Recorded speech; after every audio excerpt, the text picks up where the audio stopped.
So today is going to be May 17th. It's a Saturday. It is about 4:40, and I just got done with hosting a open house for a listing that I have here in my neighborhood. So I didn't have to drive too far.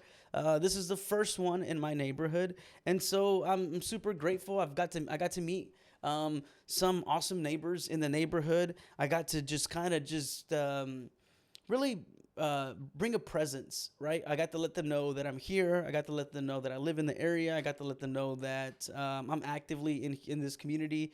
Um, and so this is great. This is great. Super successful. We had a lot of foot traffic come through that door. And one of the things that I took the opportunity to was I wasn't really necessarily trying to sell anybody on the house. I really wasn't. The goal for me was just to get a feel for what is the motive for people to come to these open houses, right? And so I thought it was a little odd that the neighbors were looking, right? And so then I just, as because I've gotten better at business, because I've gotten better at what I'm doing, a lot more confident in what I'm doing. I have no problem asking questions, and so instantly I went into I just was curious. I was like, hey, what brought y'all what brought y'all in?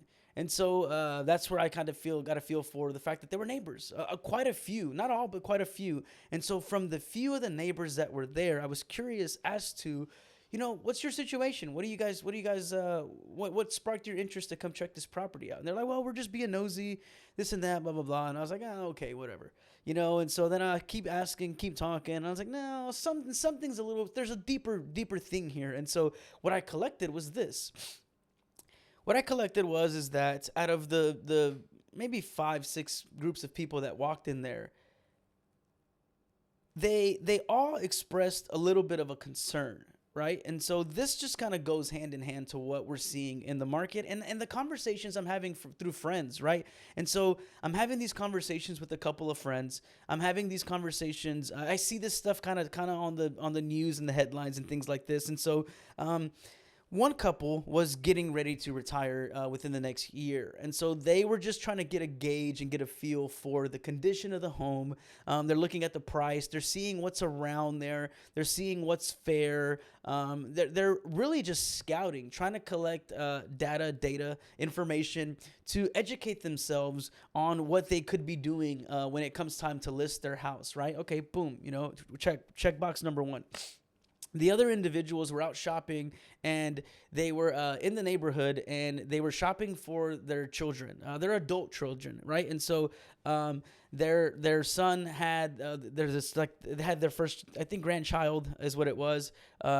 Super sweet neighbor. She had a great personality. She was actually pretty intrigued on becoming an agent, and I kept pushing her to do it because she seemed like the motherly thing that we need in this industry, right? So I think she'd be a good fit. But she expressed to me that her sons were looking for, coming into the property, or they needed more space, but they don't know if this 2-story, 2,000 square foot home was going to be enough space, or a lot of space for them. And so that was the other one. The other individuals that came by were also neighbors, and they really were kind of hesitant as far as sharing a little bit too much. And I honestly might have been doing a little bit more of the talking. What I will say this is that they also expressed and agreed to some of the things that I was sharing, how it's not the easiest market to navigate, and you have to be really careful on how you do things because interest rates are 7%. The home prices aren't really, helping us either, right? There are too many variables that is making it very challenging to see. Then the uncertainty with what's going on with the election and these tariffs and all these things, right? And so insurance, I mean, there's all that. And so we did that, get them to open up a little bit about sharing those concerns as well. And so I am assuming that they also were trying to just gather some information to see what's going on, because it seems to me that a lot of individuals, based on this now firsthand from the actual consumer side, not just from the conversations that I'm having with my friends, that a lot of individuals are feeling the pressure, and they need or want to do something, but they just don't know what that is. And so I'm having conversations with friends that now are on their third kid in their first home, and they need to get out. They need to move, and there's just the money, the cost of everything. It's just not really the best fit right now in that. And so what's happening, I feel like, is a lot of people are starting to get to this tipping point. And so imagine. Imagine a water balloon. You fill it up with so much water, and then eventually it's just going to pop, right? And so I think that's what's happening. I think going into the election, everybody was kind of reserved just because of the uncertainty. We don't know what Trump was going to do with this administration. We don't know what the Fed's doing, right?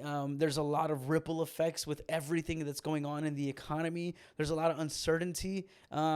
It's kind of like dating. This president right now, we're just getting a feel for him. Sure, we were in a relationship with him, in his first session, but, things are different now. There's a lot of different variables going on, not just within the housing industry, but, within the world, right? And so, everybody is just a little weary about dating in this season again, right? People want to get out there and they want to do some moves and get in the field, but they don't know. I kind of use the analogy along the lines of we're all kind of at a pool party just waiting to see, waiting for the first one or two people to jump in before everybody else jumps in, right? And so there is always going to be that demand of people that are, divorce, downsizing, upgrading, that, those things, right? But the average consumer is kind of holding out just to see what's going on, right? And so I think I think people are starting to realize that this is kind of just what's going on in the new norm with everything, and so they're just trying to gauge and see. We're tribal people, right? Humans are tribal people, and so I think once interest rates take a tank a little bit, right, they'd shift enough. I think we just need one or two people to come out to play, and then everybody else is kind of jump ship as well too. And so I don't know what's going to happen with home prices. In theory, if there is now an influx of buyers, then sellers have a little bit of advantages in that market and can be a little bit more aggressive in what they're listing these homes for. But then also too, I think things are kind of starting to kind of flatline a little bit. I think we're just kind of idling long enough where things are starting to maybe kind of balance out a little bit, right? And so I don't want to necessarily say that home prices are going down, but there is a lot of inventory on the market, right? There's a lot of inventory just in my neighborhood alone. There are so many houses that are just sitting on the market right now. And so it becomes a thing for me where how much can or who is going to be the first, to pop this water balloon, right? This analogy, we would keep the pressure of what's going on in a sense of like the problem that individuals have that need to move, right? Whether it's a financial thing, downsizing, relocation for work, whatever it may be, right? That is just going to be a matter of time. We're like, who's going to be the first person to do it? Are rates going to tank where, that entices people to come out? Or are consumers that have their houses on the market, these sellers, are they going to start, say, hey, my problem's severe enough where I want to go ahead and sell my house now? And so that may cause a little ripple effect and kind of help bring those prices down a little bit more, right? And so, but then you also have houses that are hitting in the market, which I feel are very aggressive in a price point, or that are setting new records to the price of homes, that are being sold. I mean, I've got one here down the road for me that my neighborhood is starting to creep up into like the 500s. You have some houses around here that are kind of leaning into that, and it's crazy because back in 2019 I paid $234 or $235, and I got a little bit of credit back. And so to see the double in just 5-6 years is just, I mean, it is what it is. It's interesting, right? And so I'd be curious to see where it goes from there. But yeah, man, this is just an update for me, just to put this out there to see what I'm doing. I'm advising some of my clients to kind of lean in a little bit on that concessions, be a little bit aggressive in your offer that we're submitting to these buyers, because quite honestly, we as sellers right now, we have the luxury of picking, either your house, or we can go down the street and grab the other house that your neighbor is selling, right? And so we can just see who's going to be the one that is willing to accept an offer, right? And so it's interesting, very interesting to a market to navigate. And so I don't know. This is just an update that I wanted to put out there so that maybe next year in 6 months I can see how we worked through this market and we maneuvered this. And so I hope this information helps. I'm located in Houston. I'm actually on the outskirts of Houston. I'm just about maybe 30 minutes from downtown Houston, 45 depending on traffic. I'm over another 30, 45 minutes to Galveston, which is the beach here in the Houston area. And so I'm in the Kemah, League City. I'm on the east side of League City, closer to Kemah. And so very, very interesting market to see what's going on. And so this is just really informative for me just to go back and look at this stuff, in a year or so. But if you guys need anything, send me a DM. I'd like, to I don't know. It'd be cool to get business from this YouTube stuff, but I don't know. We'll just see how it goes. Like anything, this is just something that I'm putting out there. So if you need any help, comment below. If you have any concerns, any questions, if you disagree with anything I say, I'd love to hear what you guys, what your opinion is, right? And so with that being said, you guys have a great Saturday. And I think that's all I have, I think. I don't think there's anything else that I want to discuss or anything on here other than that's it. Stay prayed up, and hopefully you guys have a blessed Saturday. Peace.